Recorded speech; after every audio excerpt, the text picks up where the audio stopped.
Sinlaki ng ADV 160 pero expressway legal. Ito na yan, bagong Zontes 400G Adventure.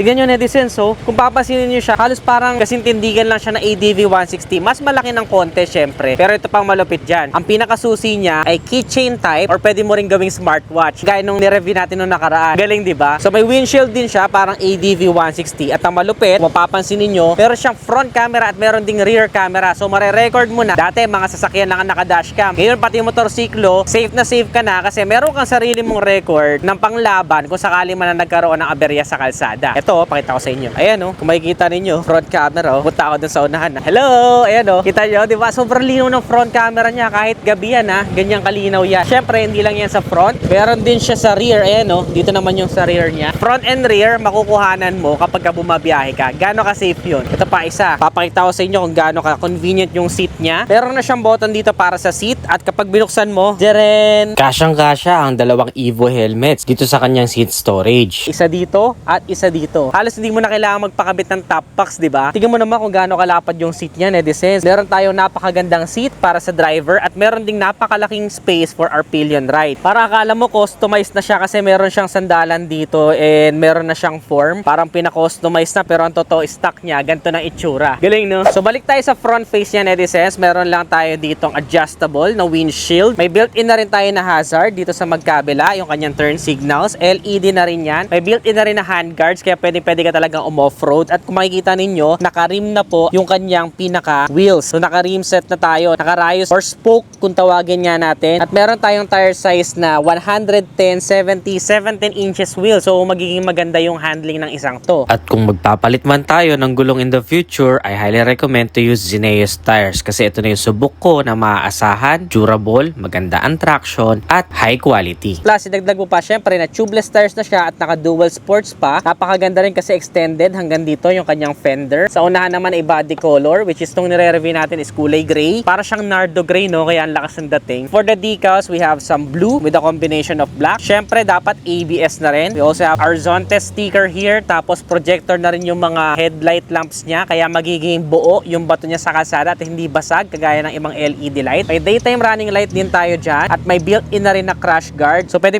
mo kapitan ng Prism mini driving light. Gano'ng kaastig yun? Para mas kitang-kita mo kalsada, especially kung malabo na yung mata mo. May reflector din tayo dito at syempre naka-upside down telescopic fork na, disc brake sa unahan at dapat ABS na para masigurado tayong safe sa sudden brake. So isa pa sa nakikita ko, meron lang siyang ding Zontes dito. Syempre dahil under siya ng Bristol, ay meron din tayong Bristol sticker dito sa unahan. So meron din tayong blue na stickers dito, pati dito mga linings lang na blue. Para mapanatiling maganda ang kanyang kulay ay gumagamit ako ng Extreme 1 protection na nagsisilbing panlaban mula sa mga harmful na UV rays at mapapanatili kung matingkad ang kulay ng aking motor. So for the side, napakapugi niya netizens. Wala tayong masyadong decals going on except dito sa 400 na combination ng black and blue. May mga linings din sa inner na blue. Tapos may mga linings din yung kanyang inner fairings dito. May hook din siya. Pwede kang maglagay ng gamit dito kung kakailanganin mo. Tapos dito mo siya i-click sa may bandang loob para mabuksan yung kanyang front pocket na meron na ding USB ready na charging port at dalawa pa yung USB niya. Isang Type-C at isang Type-A. I think kakasya dito ang isang smartphone, iPhone 16 Pro Max, 1TB, fully paid, kasyang-kasya, walang kahirap-hirap. Ayan, tapos bubuksan mo lang, makukuha mo na siya ulit. So tingnan naman natin kung abot ko sa height ko na 5'4". So ititindig natin siya. So syempre may kill switch na dito sa side stand Uy, magaan din. Kaya to. Ito yung mga big bike na palaging tinatanong sa akin. Beginner friendly big bike na abot din ng mga short riders. So my height is just 5'4". Pero kung mapapansin nyo, abot na abot ko po siya. Napaka safe din niya kasi may crash guard na siya. Hindi mo magagasgasan yung motorsiklo mo. Perfect for beginners kasi madalas na itutumba natin yung bike natin. So itong isang to, makakasigurado ka na may peace of mind ka na hindi mo siya magagasgas just in case matumba mo. So ayun lang yung isa sa mga napansin ko sa kanya. Kakapain mo pa sa umpisa yung side stand kung hindi mo pa siya kabisado kung nasaan. Meron din siyang tapakan. So bali ang dami niyang tapakan May tapakan para sa driver. Siguro kapag kasasampa ka, pwede dito. Ayan. Tapos meron din siyang tapakan para sa pillion ride. Naka-upright seating position tayo kaya kahit mahaba yung biyahe, hindi kayo mangangalay. Pwede mo pa rin i-extend yung paa mo dito para syempre syempre mapag-stretching ka naman habang bumabiyahe. Hindi pa siya silent start, pero meron na siyang built-in na handbrake din dito, no? So kung magpa-park tayo ng medyo pa-incline or decline, ay hindi naman siya gugulong kasi meron siyang safety na handbrake. Napaka-grippy din ng kanyang mga handle grips, so ang ganda nung design niya. Ito yung kapag naka-gloves ka, talagang magiging makapit pa rin. Hindi ka maiilang na baka maging madulas or hindi mo ma-feel yung handle grips. Syempre may mga balancer sa dulo, yung pinagkakabitan ng ating handbrakes, at meron din tayong naked na handlebar. So napaka-rugged nung look na yan, pwede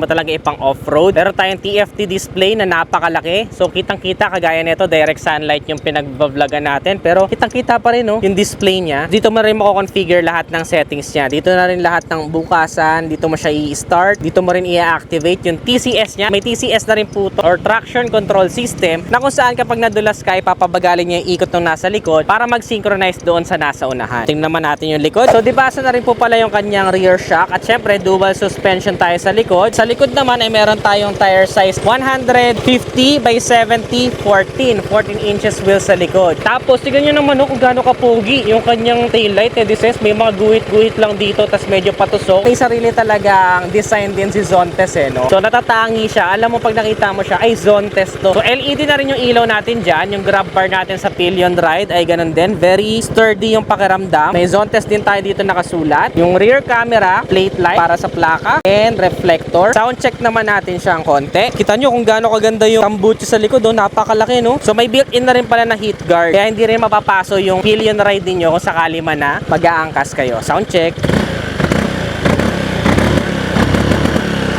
So napansin nyo, netizens, medyo nagpuputol-putol siya kasi nga meron siyang traction control system. Meron din siya para mga forged carbon like material dito. Nakahiwalay naman yung mga turn signals niya. Syempre ADV nga, no? Pero napaka-sturdy naman ng pagkakakabit, and syempre LED na nga rin siya. Tapos meron din siyang parang silver dito sa may bandang gitna na pinagkakabitan ng inyong rear fender. Wala pa siyang built-in na tire hugger, pero I think hindi pa rin naman kakalat kung saan-saan at hindi rin matatalsikan yung inyong pillion ride kung sakasakali. So naka high flow air filter din pala tong isang to, netizens. For the engine, meron tayong single cylinder na naka-single overhead cam, 4 valves, at liquid cooled na rin, kaya magiging mabisa sa mahabang biyahe. Syempre 400cc na, kaya walang problema kahit mag-expressway ka pa, hindi ka masasaway at hindi illegal. We have a bore and stroke of 79 by 81.7 mm, and syempre gas and go ka na lang dahil automatic transmission po siya. For the power, we can expect 28.5 kilowatts at 7,500 RPM and a maximum torque of 14 Nm at 6,000 RPM. At alam nyo ba kung gaano kalaki yung fuel tank niya? Tumataginting lang naman na 17.5 liters. So big bike na talaga siya. Itsurang ADV siya, pero kita nyo naman, fuel tank pa lang, napakalaki na. We also have an overall dimensions, length na 2,230, width na 925, and height na 1,345 mm.